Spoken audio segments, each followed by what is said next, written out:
An urgent call was sent to allies. Deathworlders' war fleet appeared. The signal came in broken fragments, looping on every emergency frequency the Galactic Council maintained. Not one world was sending it. 14 were. Ambassador Velkarin of the Solani Collective pressed all four of his hands flat against the council table and stared at the star map rotating above it. The red markers showing Voakai fleet positions had tripled in the last 6 hours. 14 colony worlds, 7 trade stations, and 1 full defense grid reduced to debris fields. The Voakai were not raiding. They were erasing. "We have no choice," said Council Speaker Dareth, her translucent wings folded tight against her back, the way her species held them when fear became undeniable. "We must send the call." The chamber went quiet. Every delegate knew what the call meant. Every delegate had spent the last 40 years hoping they would never have to make it. Velkarin opened the emergency channel and spoke the words that felt like swallowing glass. "This is the Solani Collective, transmitting on behalf of the Galactic Allied Council. We are requesting immediate military assistance from the Terran Federation. Coordinates attached. The threat level is classified as Extinction Tier. Please respond." He closed the channel. No one in the chamber spoke for a long time. "They will come," said the Dravathi representative, a tall, thin creature whose species had spent 2 centuries cataloging every known sapient race in the galaxy. He said it the way someone announces a natural disaster. Inevitable, terrible, necessary. "How long?" asked Velkarin. "When humans receive a distress call from allies," the Dravathi said, "they do not deliberate, they move." He was right. On Earth, in the Northern Atlantic Command Center buried 2 kilometers below the ocean floor, Captain Owen Hale was eating a lukewarm meal at his desk when the alert hit every screen in the building at once. He read it once, set down his fork, stood up. He was in the command room in 40 seconds. Lieutenant Kate Marsh was already there, her fingers moving across 3 screens at once. "Fleet Command authenticated it," she said without looking up. 14 distress signals converging on Council space. Voakai signatures confirmed across all impact sites. "How many ships do they have?" Owen asked. "Current estimate, 460 warships. Long-range sensors put them moving at 0.72 light speed toward the Solani homeworld." She paused. "They will arrive in 11 days." Owen looked at the star map. He looked at the red sweep of the Voakai advance. He looked at the small green cluster of human fleet positions, currently spread across 4 sectors on routine patrol. "How long to assemble the war fleet at Rally Point Sigma?" he asked. 72 hours, said Commander Nora Ellis from across the room. She had arrived even faster than Owen, her jacket half-fastened, her expression the flat, focused look she always wore when the situation removed all options except one. "Admiral Tanner is already authorizing the recall orders." "Tell him we need every ship," Owen said. "Not patrol vessels, not escorts. Every warship we have on this side of the sector." Nora nodded and opened the command channel. Owen stood at the map and counted the red markers, 460 Voakai ships. They were a fleet that had steamrolled the Prathani Dominion in 6 weeks. They had shattered the Krellian Defense League in 4. They did not negotiate. They did not accept surrender as a meaningful concept. They arrived, and then there was nothing. And 14 worlds had called humanity for help. He understood the weight of that. He understood what it cost those alien governments to make that call. For 40 years, the galactic community had watched humanity with something between unease and awe. Humans came from a planet that was, by every reasonable biological standard, a machine for producing death-resistant organisms. High gravity, extreme temperature variance, predator ecosystems that had been running evolutionary arms races for millions of years. The creatures that clawed their way to the top of that food chain and then somehow built starships were not like other sapient species. They healed faster. They endured more. They operated under conditions of fear and pain and physical stress that would paralyze most species and called it Tuesday. The Voakai had never met humanity in a full engagement. They had read the reports. They had decided the reports were exaggerated. They were about to find out. Owen turned to Kate. "Get me a channel to every fleet captain on the recall list." "You're on," she said. He spoke clearly, no drama in his voice, just the plain hard facts that people needed when there was no time for anything else. "This is Captain Owen Hale, Northern Atlantic Command, acting on Admiral Tanner's authority. The Allied Council has issued an extinction-tier distress call. The Volkai Warfleet is moving on Solani space and they have 11 days before arrival. We have 72 hours to assemble at Rally Point Sigma. I want every ship fueled, armed, and moving within the hour. We will not be late. Hale out." He closed the channel. Kate looked at him across the room. 460 ships, she said, and she said it like a question even though it was not. "Yes," Owen said. "We're going to need a good plan." "We're going to need a great one," he said. "Start working on it." Outside the command center, 2 kilometers above them, the Atlantic rolled dark and cold. Below the ocean floor, in every military installation on the planet, in every fleet station orbiting the moon and the outer planets, the machinery of humanity's war readiness was waking up. Ships were being pulled from maintenance. Crews were being recalled. Weapons systems were cycling through diagnostics. Fuel lines were running. The Deathworlders were moving. 11 days was not much time. It would have to be enough. Rally Point Sigma was a dead system. No star, no planets, just a gravitational marker in deep space that existed on charts for exactly this kind of moment. When the human war fleet assembled there 70 hours later, it was not an impressive thing by the standards of the Volkai, who measured power in tonnage and number. It was 58 warships. 58. When the Solani scout vessel that had been sent to observe the assembly point transmitted the fleet count back to Velkaran, there was a silence on the council channel that stretched for 11 full seconds. "Is that all of them?" Dareth asked. The scout captain confirmed it was. Another silence. "We sent a call for help against 460 warships," said the Prathani ambassador, who had survived the destruction of his homeworld's outer colonies and wore that experience behind his eyes every moment, and the humans sent 58. Velkaran did not respond. He was watching the feed from the scout vessel. The human fleet was not behaving like a fleet waiting for more reinforcements. It was behaving like a fleet that was already done waiting. Ships were moving into formation, not a defensive formation, an approach formation. They were pointing toward Solani space. They were going. On the bridge of the warship Endurance, Owen stood at the navigation console with Nora and Admiral George Tanner, who had arrived at the rally point 4 hours ago on the flagship and taken command. Tanner was 61 years old with short gray hair and the quiet manner of someone who had made enough large decisions that they no longer frightened him. He studied the tactical map the way other men study a meal they are about to enjoy. "They will be here in 9 days, Tanner said. "We will meet them at the Solani outer marker. That gives us a defensive anchor point and cuts their approach vector by 60 degrees. "They will just spread around us," Nora said. "They will try," Tanner agreed. "Danny." Lieutenant Danny Croft, the fleet's senior tactical officer, pulled up the engagement model he had been building for the last 2 days.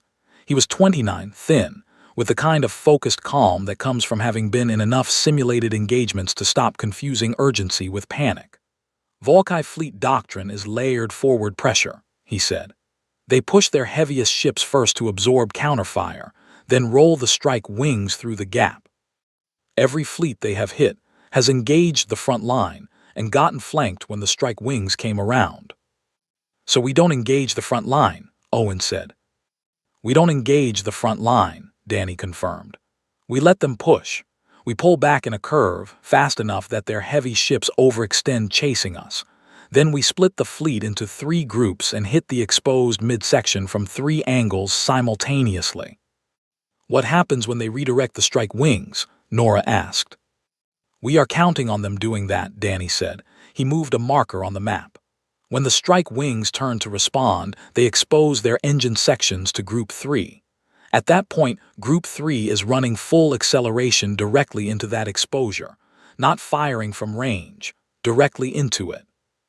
Nora looked at him, full acceleration into their engine sections. Yes, we will take casualties doing that. Yes, Danny said, and his voice did not change. But the alternative is letting them keep formation and they win by numbers. We cannot win a straight exchange at these odds. We win by making this an ugly fight and being better at ugly fights than they are.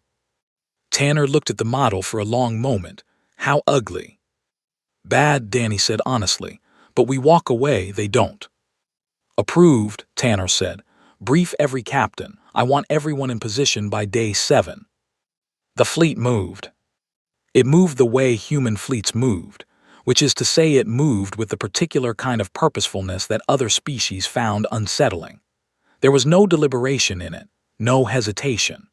The ships accelerated and the gap between them and the Volkai closed at a rate that the Solani Defense Council, watching from their orbital stations, found alarming. Velkarin received a transmission from the Volkai fleet commander on day 6. It was not addressed to him. It was addressed to the human fleet. The Volkai commander's name was Grathvel, a massive gray-skinned creature with 4 arms and a vocal range that humans found physically uncomfortable at full volume. He appeared on screen looking the way all Volkai commanders looked, satisfied in advance. Terran vessels, he said through the translator, you are 58 ships. We are 460. Turn away. This is not your concern. We have no quarrel with the Deathworlder species. Leave now and we will remember this courtesy. Owen watched the transmission from the Endurance Bridge. He waited until it finished. Then he opened a return channel and looked directly into the camera. Our allies called, he said. We came. See you in 3 days, Grathvel. He closed the channel. Kate, standing 3 feet away, let out a breath. That is going to make him angry. Good, Owen said. Day 8 arrived and the 2 fleets came into visual range of each other at the Solani outer marker. From the Allied observation stations, the size difference was visible and stark. The Volkai front line alone was wider than the entire human fleet formation. Their ships were enormous, heavy-plated, built to take punishment and deliver more. But they were moving exactly as Danny had predicted, straight forward, heavy ships leading, full weight of the fleet committed to the push. Owen watched the gap close on his screen and felt the familiar state that high-stress operations produced in him. Not calm exactly, but a narrowing, everything irrelevant falling away, until there was only the task and the next step and the one after that. Group 2, begin the curve, Tanner said over fleet command. The human fleet started to move. The curve pulled the Volkai front line exactly the way Danny had drawn it on the tactical map. Owen watched the heavy Volkai warships accelerate to match the human retreat speed, their formation stretching as the fastest ones pushed ahead and the slower ones lagged. The tidy layered wall the Volkai liked to maintain was developing gaps. Group 1 cut engines. Full stop, Tanner ordered. 12 human warships killed their acceleration and held position. The Volkai front ships, already committed to pursuit speed, overshot past them. Now, Tanner said. Group 1 opened fire directly into the exposed sides of the overextended front ships. At the same moment, Group 2 reversed and came back at full burn. The Volkai front line was suddenly fighting in 3 directions, and none of them were the direction it had been designed to face. On the Volkai command ship, Grathvel issued redirection orders. The strike wings began to pivot. There they are, Danny said quietly, watching his screen. Group 3, go. Nora's voice came over the fleet channel. Group 3, full acceleration. Brace for contact engagement. 16 human warships accelerated directly toward the turning strike wings. Not a firing approach, a collision approach. The kind of thing that made tactical sense only if the crew inside the ships could physically survive the forces involved, which Volkai commanders had always assumed was roughly similar to their own limits. It was not. The human pilots pushed their ships to acceleration levels that would have caused loss of consciousness in most species. They trained for this. Their bodies were built for this. Kate, strapping in at her station as the Endurance pushed into its own attack run, felt the pressure across her chest and breathed through it the way she had been doing since flight school, steady and deliberate, keeping her hands on the controls. The first Group 3 ship hit the lead Volkai strike wing vessel, not in a full ram but at a weapons-optimal close-range pass that took it by complete surprise. The Volkai pilot had not anticipated anything closing at that speed. His evasive response was too slow. By the time the human ship had cleared his position, his engine section was gone and his ship was spinning out of formation. The second pass hit another strike wing vessel the same way, and the third. Grathvel watched his strike wings being picked apart by ships moving too fast for his gunners to properly target, and felt something he had not felt in 22 years of campaigns. Uncertainty. "What are they doing?" he said. Not a question exactly. More the sound a mind makes when it encounters something outside its model. "They are not losing consciousness from engine stress," his tactical officer reported. "They are sustaining acceleration levels that should be incapacitating." "Nothing sustains those levels." "They are sustaining them." Owen's ship drove into the gap between two Volkai heavy ships, close enough that the Endurance's hull rang from proximity debris, and fired a full weapon spread at point-blank range into both of them simultaneously. The impacts lit up the screens on the Solani observation deck, and the alien officers watching fell silent. Velkarn stood at the observation window and watched a human warship that was clearly damaged, one of its stabilizers venting atmosphere, continue moving forward. It was not retreating. It was not holding position. It was pushing deeper into the Volkai formation, still firing. "It is damaged," said one of the Solani officers beside him. "Yes," said Velkarn. "Why is it not withdrawing?" Velkarn did not answer. He had read the reports about humans. Everyone in the council had read the reports, but reports did not prepare a person for the image of a burning ship pushing forward into the heart of an enemy formation, because the crew inside it apparently found that preferable to stopping. The Volkai Rear Command tried to redirect their remaining formation to surround the human fleet. Tanner saw it coming. He had planned for it. "Fleet, execute Delta pattern," he said. The 58 human ships, now battered, some of them leaking atmosphere, none of them stopping, broke apart into smaller, fast-moving groups and threaded through the Volkai formation in patterns that defied the standard tactical models the Volkai had used against every previous enemy. There was no clean line to attack, no concentrated mass to overwhelm. Every time a Volkai gunner found a target, it was already somewhere else. Danny was at his station with 3 screens active, feeding positional updates to every group captain, adjusting the pattern in real time as the Volkai responded. He had not slept in 31 hours. His hands were steady. "Group 2, they are trying to collapse on your position from starboard.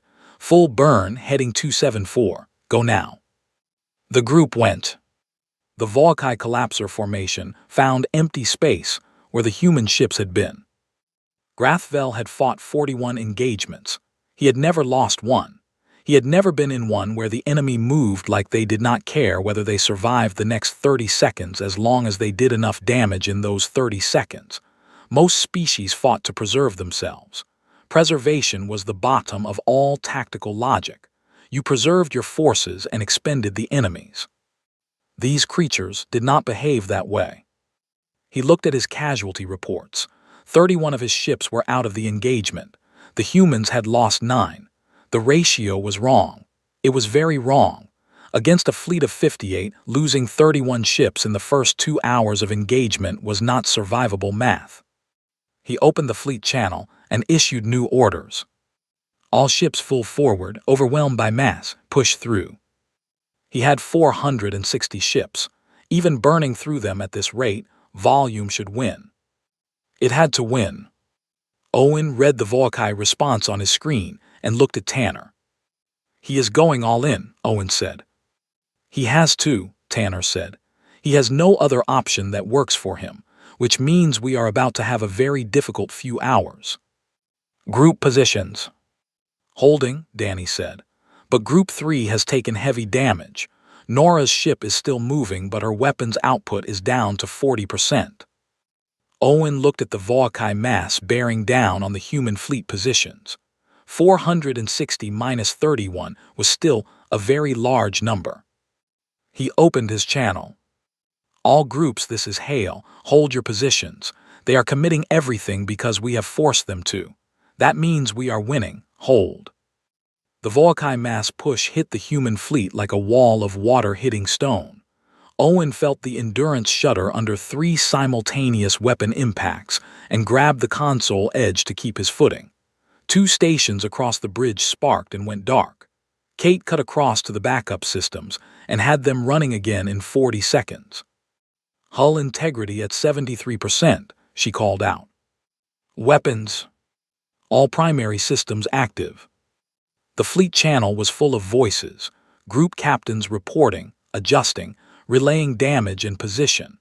Tanner's voice cut through it all at regular intervals, steady and measured, redirecting the groups with the calm of someone who had decided several minutes ago to stop tracking the fear and track only the information. 3 human ships were gone. Fully gone, not disabled. The Volkai mass push had enveloped them. Owen processed that and kept moving. There was nothing else to do with it right now. Danny pulled up something on his screen and leaned toward it.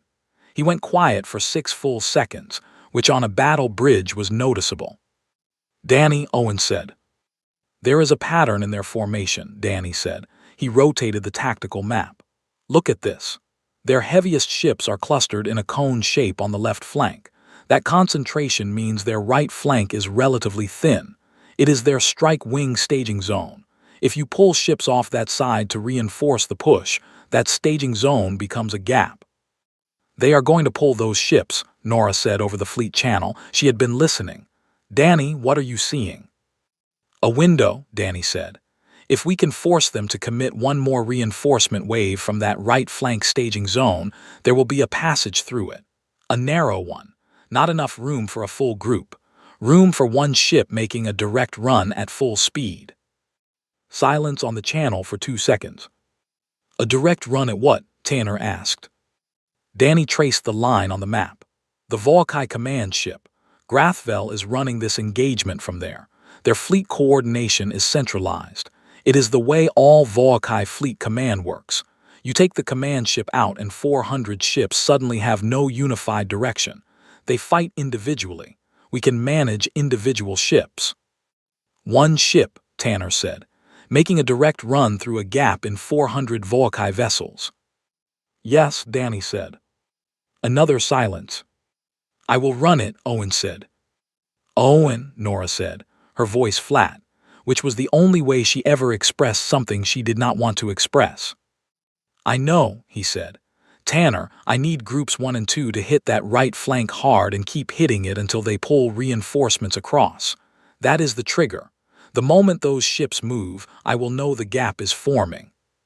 Tanner looked at him for 3 seconds. Approved. Danny, coordinate groups 1 and 2. Owen, you will know when. The next 40 minutes were the most sustained combat the human fleet had maintained in the engagement. Groups 1 and 2 hammered the Volkai right flank with everything they had, not a tactical probe but a full press, expensive and grinding. The Volkai right flank buckled, held, buckled again. Kate watched the Volkai positional readout and counted ships. They are pulling from the staging zone, she said. 12 ships moving toward the right flank. More, Danny said over the channel. We need more, keep pushing. 8 more Volkai ships repositioned. That is it, Danny said. Owen, go now. Owen was already at the helm. The Endurance had not been built to do what he was about to ask it to do. It was a warship, not a fast attack vessel. But it had engines built for exactly the kind of sustained, high-stress operation that humans designed everything around, because the people building it had grown up on a planet where everything was trying to remove them from existence, and standing still was always the worst option. He pushed the throttle to full military power, and the Endurance went. The gap in the Volkai staging zone was exactly as narrow as Danny had described. Kate had the targeting systems active, and was reading the approach geometry in real time, calling adjustments. The two of them working the ship through the corridor of open space between Volkai hulls that were close enough on both sides to see the scoring marks from previous engagements on their armor plating. 3 Volkai ships in the corridor opened fire as the Endurance drove through. Impacts hammered the ship. The hull warning alarms were continuous now, not individual alerts but a solid wall of sound that Owen had already filtered out. "Forward shields at 40%, Kate said. "Hull breach on deck 4, sections are sealed. Weapons range to command ship. 20 seconds. The Volkai command ship was enormous. It was the largest vessel in the fleet, built to project authority as much as combat power, bristling with weapon arrays that were all now turning toward the incoming human warship. Grathvel was watching the Endurance coming through the gap in his staging zone with the expression of something that has, for the first time, recognized a threat it did not fully plan for. "Full spread," Owen said. "Everything we have, fire." The Endurance released its entire weapons payload into the Volkai command ship at combat close range. The explosion was visible from the Solani observation deck without any enhancement. Velkarin turned from the window briefly, then turned back. The command ship was not destroyed. It was built for durability on a scale that single-pass fire could not eliminate, but its communication arrays were gone. Its coordination systems were gone. Its bridge section was dark. And 429 Volkai ships suddenly had no one telling them what to do. The Allied observation deck broke into noise. Several Solani officers were simply staring. The Dravathi representative, who had been silent for 2 hours, made a sound that his translator converted as something close to awe. "Now," Tanner said over Fleet Command, his voice exactly as measured as it had been 4 hours ago. "All groups, full engagement, they fight individually now. Pick your targets and do not stop." The Volkai without centralized command were not helpless. They were experienced warriors and their individual captains were competent. But competent individuals responding to a fragmented situation are not the same thing as a coordinated fleet, and the human war fleet hit them like a force that had been waiting for exactly this moment, because it had been. Groups 1, 2, and 3 converged from their positions and drove into the disorganized Volkai formation with the kind of focused energy that comes from knowing the window is open, and it will not stay open forever. Ship by ship, the Volkai vessels were separated, isolated, and engaged on terms they had not chosen. Nora's ship, running at 40% weapons output, threaded between 2 Volkai heavy cruisers that had not yet oriented toward a common target and fired into both of them from close range, using her reduced firepower the only way it could be effective, up close where accuracy compensated for power. Her ship took a hit that knocked 2 officers from their stations. She had them back at their consoles in 3 minutes. Danny was tracking 31 individual engagements simultaneously, feeding information to every group captain, watching the tactical picture change in real time and adjusting to each shift before it became a problem. He had been awake for 39 hours. His voice on the fleet channel was as level as when the battle started. On the Endurance, Owen had turned the ship around after the command ship's strike and was back in the engagement, driving toward a cluster of 4 Volkai vessels that were trying to reform a coherent unit. Kate had the weapons systems running through 2 active damage warnings and was hitting targets with the precision that comes from having drilled this in enough simulations that the real version becomes familiar in its mechanics even when it is terrible in everything else. The Volkai command ship, its bridge systems down, had been drifting. It was not destroyed. Grathvel was alive inside it, working through emergency communication lines trying to re-establish contact with his fleet. His tactical officer was feeding him positional reports verbally because the display systems were offline. What he heard from those reports was not good. 68 more of his ships were out of the fight. In 3 hours he had lost 99 ships, nearly a quarter of his fleet, against 58 human vessels, 14 of which were now out of action. The ratio had not improved. He sat with that number. 99 ships. 43 campaigns without a single engagement loss, and now 99 ships gone against an enemy that had started the fight at a strength disadvantage that should have been decisive. His tactical officer was telling him the dispersed formation was continuing to lose engagements at the individual level because the human fleet had better coordination under pressure and was isolating his vessels faster than they could regroup. Grathvel made a decision that he would spend the rest of his life re-examining. He opened a general fleet channel on the emergency frequency. All Voakai vessels, break engagement, withdrawal to sector boundary. The Solani observation deck heard it on the open channel. Velkarin had it translated twice. Then he stood very still. "They are retreating," Dareth asked beside him. "Yes," said Velkarin. She made a sound he had never heard from her species before. He understood it anyway. On the Endurance Bridge, Owen heard the Voakai withdrawal order through his translator. He watched his screen as the vast Voakai fleet, 400 vessels still capable of movement, began to pull away from the engagement. It did not happen with the orderly speed a disciplined fleet withdrawal should have. It happened with the urgency of something that had made a decision and was committed to it regardless of how it looked. Owen opened the fleet channel. "All groups hold position. Let them go, do not pursue." Kate looked at him from across the bridge. "We could hit them as they pull back," she said. It was not an argument, it was an observation. "Yes," Owen said, "and then what? We would follow them into their space and start a conflict with no defined boundary and no end point." He watched the Voakai fleet shrinking on his screen. "They know what they ran from. That is enough." Tanner's voice came over the channel. "Confirmed. All groups hold. Begin damage assessment and casualty reports." The fleet channel shifted. The particular intense brevity of combat communication gave way to the longer, heavier communication of aftermath. Captains reporting ship status, crew numbers, the accounting that always follows.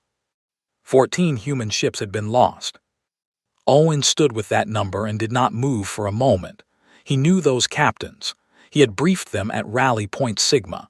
He had heard their voices in the engagement. Kate was looking at her screen. Her face was still. She had done the same accounting. 6 hours later, the Endurance and the surviving fleet were in formation outside the Solani outer marker. Repair crews were working. Medical teams were moving through the ships. The fleet was battered in the visible, physical way that combat always leaves its record on things. Velkarin came through on a communication channel personally. Owen took the call on the bridge. The Solani ambassador was quiet for a moment before he spoke. His 4 hands, Owen noticed, were folded together in what the cultural briefing files identified as the Solani posture of profound respect. Not diplomatic respect, but genuine respect. "Captain Hale," Velkarin said, "the council asked me to convey its gratitude." "You called," Owen said. "We came." "You came with 58 ships against 460, Velkarin said. "Our analysts told us it was not a survivable approach." "They were probably right in most scenarios," Owen said. Velkarin was quiet for a moment. "May I ask you something?" "Yes." "When you received our call, when you knew the numbers, when you knew what you were coming into, were you afraid?" Owen thought about that. He thought about the moment he had read the distress signal and set down his fork. He thought about Rally Point Sigma and Danny's tactical model, and the Endurance driving through the gap in the Voakai staging zone with hull alarms continuous. "Yes," he said. "Then how?" Velkarin asked, and his translator caught something in his voice that might have been the Solani equivalent of bewilderment. "How did you come anyway?" Owen looked at the star map in front of him, at the green markers of the human fleet spread across the space outside the Solani system, at the place on the map where the Voakai fleet was still retreating toward the sector boundary. "Because you called," he said, "and because being afraid is not the same thing as stopping." Velkarin closed the channel. In the council chamber, Dareth turned to the Dravathi representative who had said 4 days ago that the humans would come. "You knew," she said. "I had read the reports," the Dravathi said. The reports did not prepare me for this. No, the Dravathi agreed, watching the human fleet on the observation screen, battered and present and not going anywhere. They never do. Across the sector, in 14 worlds where the Voakai advance had been weeks away from arrival, the distress signals that had been looping on every emergency frequency went quiet. Not because anyone turned them off, but because the thing they had been calling for had arrived and answered, and the threat was gone, and there was nothing left to be urgent about. The Deathworlders had come, and the galaxy would remember it.